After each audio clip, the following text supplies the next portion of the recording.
Hola, aquí Gonzalo Gallego en una nueva píldora para Etidad.com.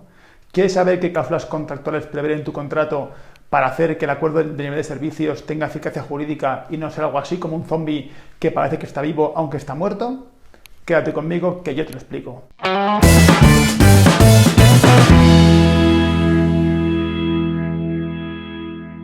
El acuerdo de nivel de servicios es un documento contractual que regula los objetivos de calidad que se compromete a alcanzar un proveedor en relación con determinado servicio.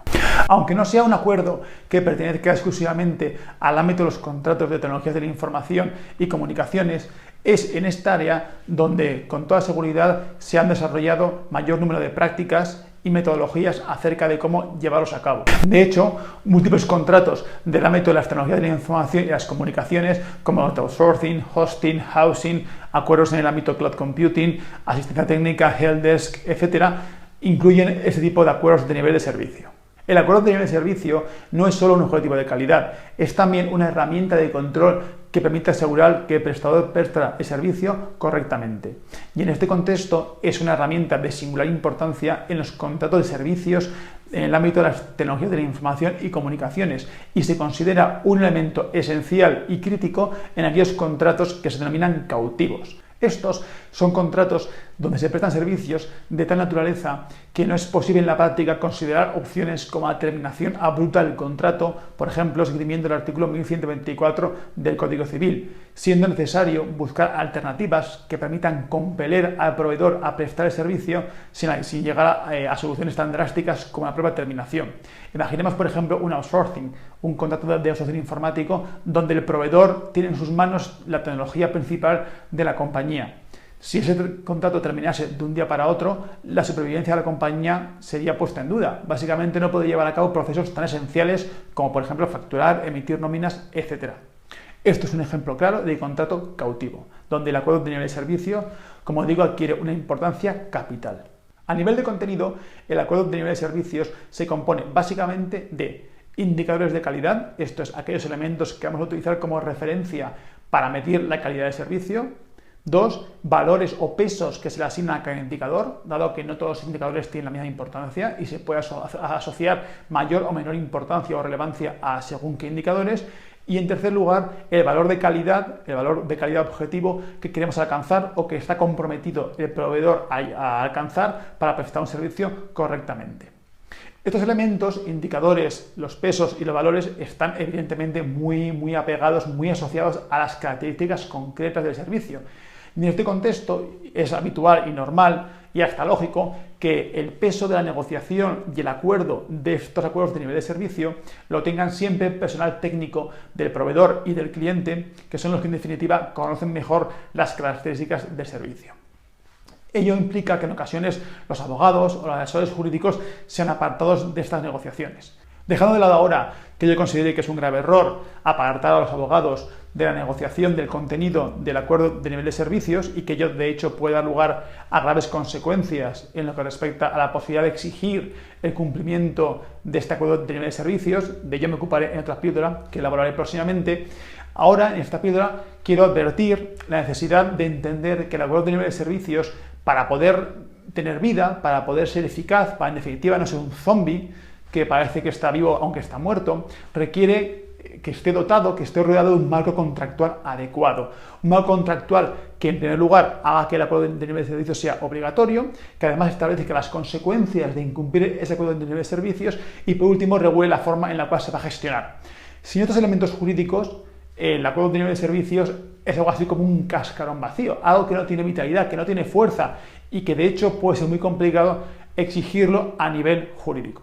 La necesidad de abordar esta cuestión tiene causa en gran medida en la observación de que la mayor parte de literatura, metodologías, buenas prácticas que existen acerca de los acuerdos de nivel de servicio, que hay mucha, se centra únicamente en el contenido, en la forma de elaborar los indicadores, en la forma de medir los indicadores, etc. Y sin embargo, desprecian o no abordan todo este marco jurídico, este marco contractual que, como digo, es esencial para que el acuerdo de nivel de servicios tenga eficacia. En concreto, me voy a referir en esta píldora a 6 elementos contractuales que considero que son imprescindibles para dotar al acuerdo de nivel de servicios de un marco contractual adecuado. Estos 6 elementos son, en primer lugar, la obligación de cumplir el acuerdo de nivel de servicio y el momento en el cual el acuerdo de nivel de servicio empieza a ser obligatorio. En segundo, el hecho de que los acuerdos de nivel de servicio o los indicadores allí previstos no sean exhaustivos en lo que respecta a describir todas las obligaciones que tiene el proveedor, ni siquiera en lo que respecta al servicio. En tercer lugar, la regulación de las penalizaciones y en su caso los bonus, algo esencial y cuya regulación tiene una trascendencia tremenda, como luego veremos. En cuarto lugar, otra de las consecuencias de incumplir el acuerdo de nivel de servicios, que es la terminación del contrato, que puede producirse en el momento en el cual los incumplimientos del acuerdo de nivel de servicios son tan graves que simplemente no pueden ser soportados por el cliente. En quinto lugar, la forma en la cual se van a medir los acuerdos de nivel de servicio, estableciendo contractualmente el procedimiento que se va a seguir y también la necesidad de levantar actas de todo lo que se acuerde.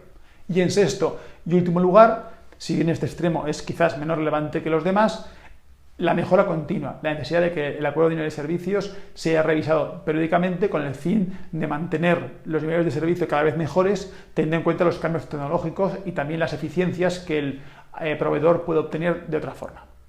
Vamos a ver ahora uno a uno estos elementos contractuales. La primera cuestión contractual a regular es la obligatoriedad del acuerdo de nivel de servicios y el momento en el cual tal obligatoriedad nace. Esta cuestión puede pareceros súper evidente, súper de perogrullo. En plan, ¿cómo no va a ser un acuerdo de nivel de servicios obligatorio? ¿Para qué voy a prever esto contractualmente? Bien, la cuestión realmente no es tan evidente por tres razones. En primer lugar, porque en la industria, además de existir acuerdos de nivel de servicio obligatorios, también existe acuerdos de nivel de servicios meramente orientativos. Digamos, obligaciones de intentar alcanzar esos acuerdos de nivel de servicio, pero no obligaciones contractuales completas. Y por ello, si el acuerdo de nivel de servicio que estamos regulando es obligatorio, tenemos que establecerlo específicamente. Segundo, porque no es evidente que un acuerdo de nivel de servicios empieza a ser obligatorio desde el instante en el cual se firma el contrato o incluso desde el instante en el cual se empieza a prestar el servicio. Es bastante frecuente que en el contexto de los servicios informáticos exista una fase previa de calentamiento que en ocasiones está asociada a la transición, donde se establecen o se asientan o se hacen pruebas para establecer que los acuerdos de nivel de servicio acordados y los valores establecidos son reales, son eficaces y realmente se pueden cumplir. Habida cuenta de que en muchas ocasiones el proveedor de servicios, cuando firma contratos, no tiene conocimiento completo acerca de cómo es la infraestructura informática sobre la cual se va a prestar el servicio. Y por ello se firman los contratos en muchas ocasiones con acuerdos de nivel de servicio meramente provisionales, a la espera de hacer mediciones más concretas durante la fase de transición o durante la fase de calentamiento, que se denomina, para acordar y cerrar los acuerdos de nivel de servicios que solamente en ese instante son obligatorios. Y en tercer lugar, porque en acuerdos o contratos informáticos más complejos, como por ejemplo los de outsourcing, donde existe una píldora que os recomiendo que veáis sobre este particular, pues como digo, en este tipo de contratos es frecuente que existan diferentes acuerdos de nivel de servicio, unos que apliquen, por ejemplo, para la fase que se llama ASIS y otros que apliquen para la fase de servicio final que ocurre tras la transformación. Y estos acuerdos de nivel de servicio, pues hay que regular en qué momento empiezan a ser aplicables, en qué momento empiezan a ser obligatorios y en qué momento, digamos, están meramente en stand-by a la espera de ser activados. Por lo tanto, como veis, no es tan evidente ni tan obvio esta cuestión de regular cuándo el acuerdo de nivel de servicio empieza a ser obligatorio y por ello debéis preverlo. El segundo aspecto a regular es la no exhaustividad de los acuerdos de nivel de servicio en lo que respecta al cumplimiento de obligaciones del proveedor. Veréis, tanto tiempo se pasan cliente y proveedor negociando los acuerdos de nivel de servicio y tanta relevancia tienen los acuerdos de nivel de servicio en cuanto al precio del mismo, que en ocasiones parece que la obligación del proveedor se concentra y es únicamente cumplir el acuerdo de nivel de servicios. Y en realidad no es así. Si los acuerdos de nivel de servicio están bien hechos y los indicadores están bien seleccionados y son lo que llamamos mío, es súper probable que las obligaciones del proveedor, incluso en lo que respecta al servicio, no acaben en los indicadores que están irregulados, sino que haya otras obligaciones que quizás el cliente y el proveedor han considerado que eran menos importantes o quizás siendo importantes son difíciles de medir, que no correspondía, que no era oportuno incluirlas como indicadores en el nivel de servicio, pero que por supuesto el proveedor tiene que cumplir y por supuesto el cliente quiere que el proveedor cumpla. Por ello, y para evitar dudas, es importante reflejar en el contrato que lo que establece el acuerdo de nivel de servicios sirve únicamente a efectos de medir un elemento de calidad del mismo y establecer en su caso penalizaciones, etcétera, pero que no es de modo alguno un listado exhaustivo de todas las obligaciones del proveedor en lo que respecta al servicio. El tercer elemento contractual, y sin duda uno de los más importantes, es todo relativo a las penalizaciones y en su caso a los bonuses de preverse en el contrato. Es muy frecuente que las penalizaciones y también los bonuses se regulen a nivel, digamos, físico en el anexo donde se prevén también los indicadores de calidad. Y ello es así porque normalmente las penalizaciones y los bonuses están asociadas a estos indicadores directamente y por ello queda todo mucho más organizado. Por ese motivo, además, también es frecuente que en la negociación de estos extremos no participen abogados, sino que toda la negociación la lleve a cabo personal técnico y de negocio del proveedor y del cliente. Y a veces da lugar a serios problemas, dado que existen elementos contractuales muy importantes que deben preverse en el contrato al objeto de evitar relevantes problemas que ahora veremos. El primer elemento contractual que debe regularse en lo que respecta a las penalizaciones es el carácter no sustitutorio de las mismas. ¿Qué quiere decir ello? Veréis, las penalizaciones a nivel jurídico son cláusulas penales que se regulan en el artículo 1252 del Código Civil y en el artículo 56 del Código de Comercio. Estos preceptos prevén que las cláusulas penales reemplazan a la indemnización por daños y perjuicios que pueda corresponder a la parte perjudicada, salvo que se acuerde otra cosa. Ello significa que en caso de que se produzca el evento que da lugar a la penalización, a la cláusula penal, que en teoría ha causado un daño a la parte perjudicada, el importe que la otra parte tendrá que pagarle no será el equivalente al daño y perjuicio causado y que sea aprobado, sino que será la cláusula penal, con independencia de que ese importe le satisfaga o no en el daño causado. Es, digamos, un acuerdo previo de las partes hacen en lo que respecta a el importe a satisfacer en lugar de la indemnización. Ello que en el tráfico mercantil pues puede tener mucho sentido, no tiene ningún sentido en el ámbito de un acuerdo de nivel de servicios. Veréis, un SLA o una S, un acuerdo de nivel de servicios, cuando establece penalizaciones, las establece como forma de, entre comillas, multar al proveedor, como forma de compelerle, de castigarle si se quiere, para que cumpla el servicio acordado, el nivel de calidad del servicio acordado.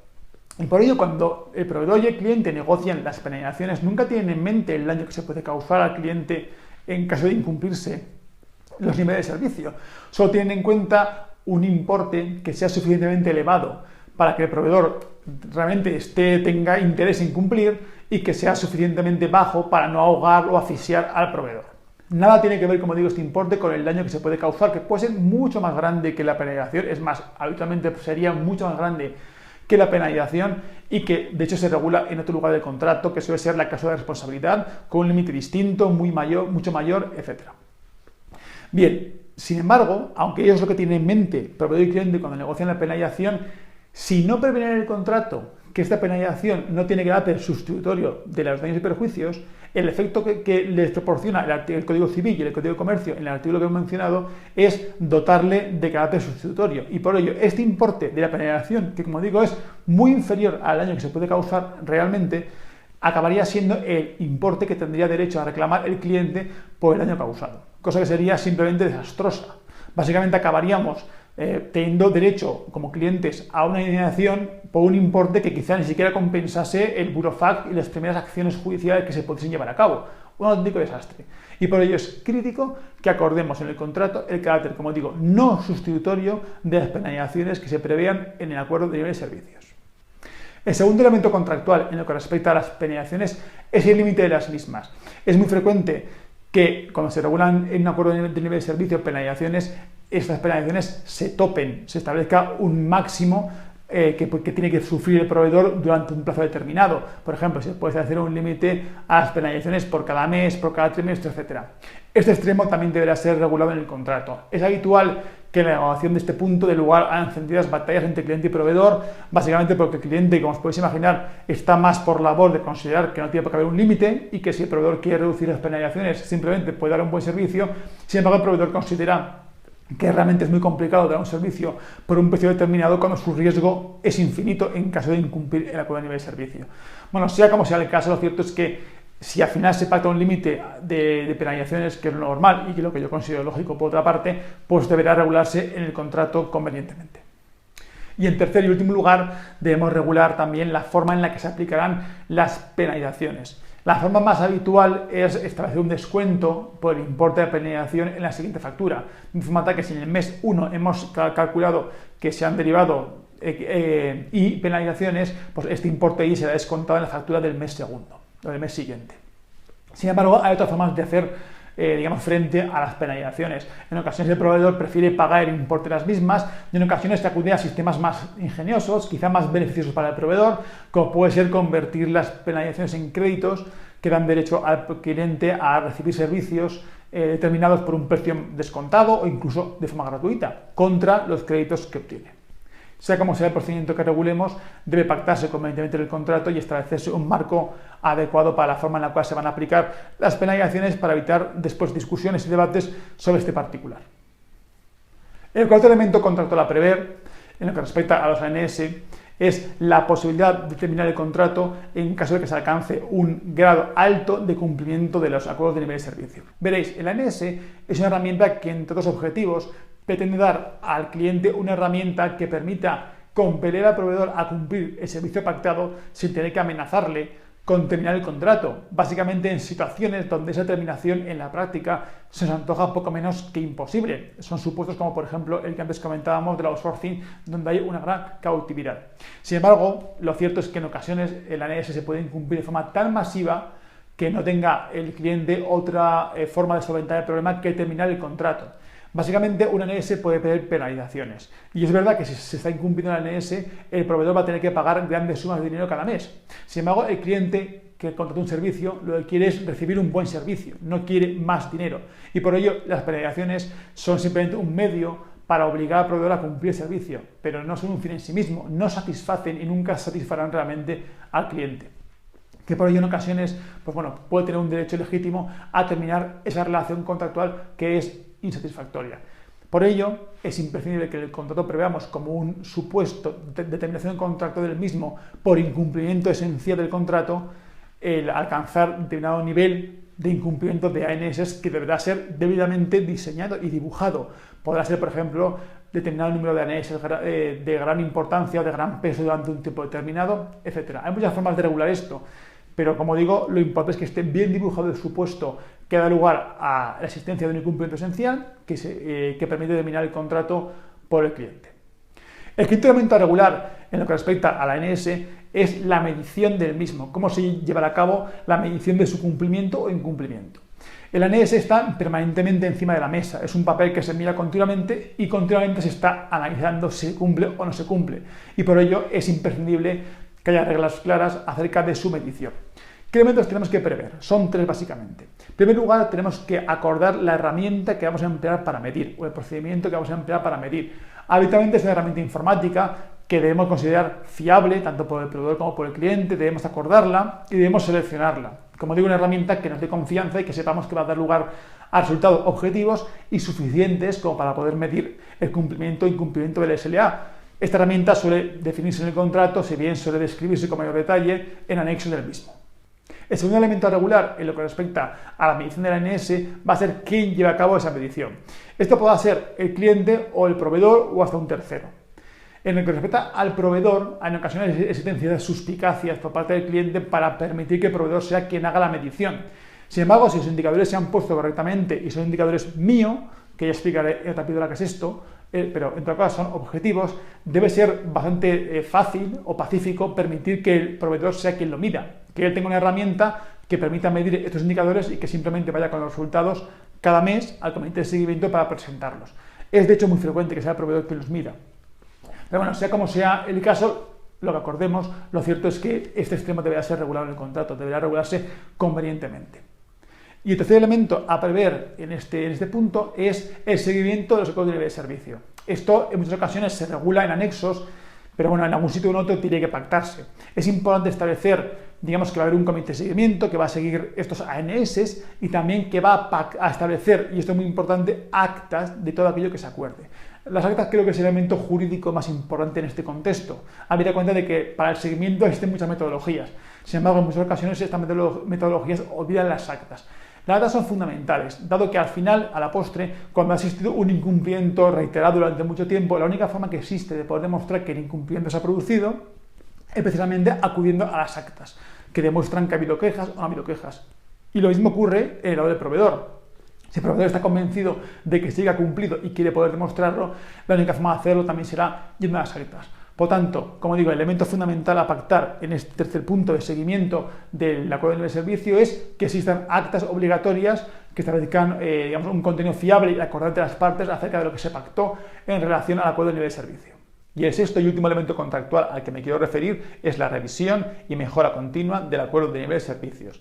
Veis, cuando se firma el contrato y se establece el acuerdo de nivel de servicios, se tiene en cuenta la situación de una tecnología determinada y también el conocimiento que tiene el proveedor del entorno dentro del cual va a prestar el servicio. Bien, al cabo del tiempo, tanto la tecnología mejora y también mejora a su vez el conocimiento que tiene el proveedor del entorno, y por ello es más sencillo para el proveedor alcanzar el nivel de calidad que está comprometido, y de hecho es posible que esté en disposición de superarlo asumiendo el mismo coste. En este contexto puede ser prudente regular un proceso de revisión obligatoria de los acuerdos de nivel de servicio con el fin de analizar en qué situación se encuentra el proveedor en cuanto a su capacidad de alcanzarlos y, en su caso, poder incluso mejorarlos. Hay dos factores a tener en cuenta en lo que se refiere a regular esta cláusula. Uno de ellos que hace especialmente importante preverla y un segundo que puede hacer que no sea conveniente regularla. El primero de ellos, donde es muy importante prever este extremo, son contratos que se refieren a tecnologías que evolucionan rápidamente y especialmente si los contratos son largos. ¿Por qué? Porque en este escenario es posible que a cabo de años realmente sea muy sencillo para el proveedor alcanzar ese nivel de calidad establecido. Y de hecho, los competidores del cliente que recibe el servicio pueden estar obteniendo niveles de calidad superiores por parte de sus proveedores sin pagar más de lo que paga el cliente, bajo su contrato de outsourcing, por ejemplo, o su contrato informático. Y ante esta situación, el hecho de que tengamos un nivel de calidad inferior por parte del proveedor realmente puede crear una desventaja a nivel de competitividad del cliente con respecto a sus competidores, que evidentemente es necesario solventar. Este extremo también puede regularse en lugar de como procedimiento de revisión de ANS como un benchmarking, una cláusula benchmarking donde simplemente se compruebe el nivel de calidad que están ofreciendo los proveedores en el mercado por el mismo precio y en su caso se hagan los ajustes necesarios. Sobre el benchmarking hablo en otras píldoras sobre outsourcing que os dejo aquí un enlace, un botoncito para que podáis verla.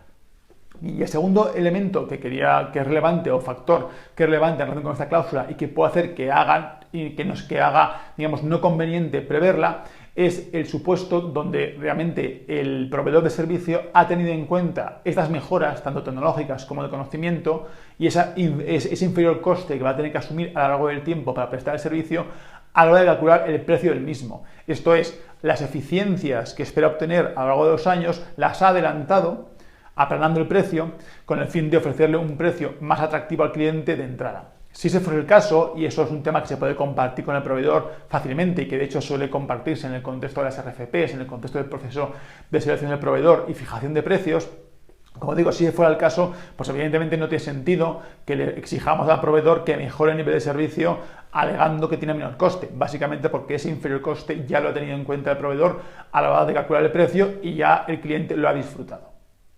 Y con esto hemos cubierto ya los 6 elementos contractuales que tienen que preverse necesariamente para dotar de vida a ANS, que de otra forma, como os digo, sería un mero zombie que, aunque parecería vivo, estaría realmente muerto.